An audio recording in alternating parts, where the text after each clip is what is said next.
To check your transaction history on Credit Libanais in Switzerland, follow these simple steps. This guide will help you navigate the process efficiently. Step 1. Log into your online banking account.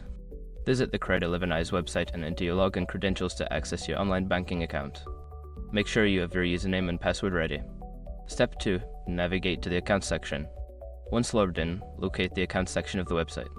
This is usually found in the main menu or dashboard where your account details are displayed. Step 3. Select transaction history. Don't continue before doing this. A lot of online accounts end up exposed to breaches without people even realizing it. Use SROG to constantly monitor your email and accounts and get alerted immediately if your information gets leaked online.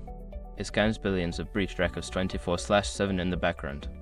And honestly, for a few dollars a month, it's something everybody should probably have. Link in the description. Step 4. Choose the account. If you have multiple accounts, select the specific account for which you want to check the transaction history. This will filter the transactions to show only those related to the chosen account.